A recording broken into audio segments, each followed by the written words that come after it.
ഗേൾസിൻ്റെ പൂർത്തിയായി ഇപ്പോൾ അവിടെ ഫങ്ഷനിങ് ആണ്. ഈ കിച്ചൺ കോംപ്ലക്സ് എന്നത്രയും 42 ലക്ഷം.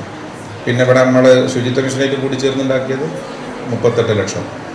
പിന്നെ അങ്ങനെ തുടങ്ങിയിട്ടുള്ള ഈ ടേബിൾ ടെന്നീസിൻ്റെ പരിശീലനം, ഹോക്കിൻ്റെ പരിശീലനം, CUTൻ്റെ പരിശീലനം, കോടിക്കണക്കിന് രൂപയുടെ പദ്ധതികളാണ് നമ്മൾ ഈ 2 കോമ്പൗണ്ടിൽ മാത്രം. ആ സ്കൂളിലും അതുപോലെ തന്നെ.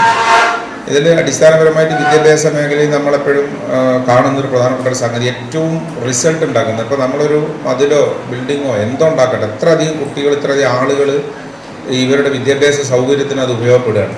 നമ്മൾ വിദ്യാഭ്യാസ മേഖലയിൽ ഒന്ന് അടിസ്ഥാന സൗകര്യം, അതിൽപ്പെട്ടതാണ് ഇൻഫ്രാസ്ട്രക്ചർ ഡെവലപ്മെൻറ്റ്, ഈ പറയുന്ന സംഗതികളൊക്കെ. രണ്ടാമത്തത് ക്വാളിറ്റി ഇമ്പ്രൂവ്മെൻറ്റ് ഈക്വലി ഇമ്പോർട്ടൻ്റ് ആയിട്ട്, അല്ലെങ്കിൽ അതിനേക്കാൾ കൂടുതൽ പ്രാധാന്യത്തിൽ കാണേണ്ടതാണ്. ഇപ്പോൾ നമ്മുടെ CUT, എനിക്ക് അഭിമാനമുണ്ട് നമ്മുടെ ഈ ബോയ്സിലൊക്കെ.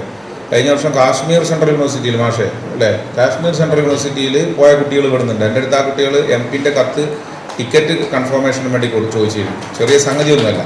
ഈ മാതിലിൽ പഠിച്ച +2 കഴിഞ്ഞ കുട്ടികളാണ്. ഞാൻ ഈ ഇലക്ഷനിൽ ചെന്ന സമയത്ത് എൻ്റെ അടുത്ത് തങ്ങൾ വളരെ സന്തോഷപൂർവ്വം അറിയിച്ചു, ഞങ്ങളുടെ 10-ലേറെ കുട്ടികൾ ഇപ്പോൾ ഇന്ത്യൻ്റെ വിവിധ ഭാഗത്ത് പഠിക്കുന്നത് മുനിസിപ്പാലിറ്റി നടത്തിയ ഇനീഷ്യേറ്റീവിൻ്റെ ഭാഗമാണെന്ന് എന്നോട് പറഞ്ഞത് ഞാൻ അതിൻ്റെ സന്തോഷത്തോടെ കാണുന്നു.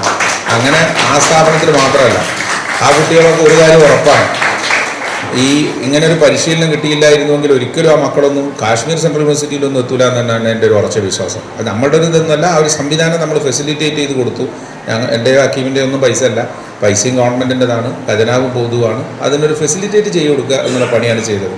വലിയ ആവേശമാണ്. 285 കുട്ടികളാണ് ഇപ്പോൾ കേന്ദ്ര സർവകലാശാലയുള്ളത്. ഈ വർഷത്തെ റിസൾട്ട് ഞങ്ങൾ ദിവസങ്ങൾ എണ്ണി കാത്തിക്കുകയാണ്. ഞാൻ എൻ്റെ മോളെ റിസൾട്ട് നോക്കുന്ന അതേ താല്പര്യത്തിലാണ് ഈ റിസൾട്ട് നോക്കുന്നത്. കാരണം വലിയ സംതൃപ്തി ഉണ്ടാക്കുന്ന കാര്യമാണ്. ഒരു കാര്യവും സംശയിക്കേണ്ടതില്ല.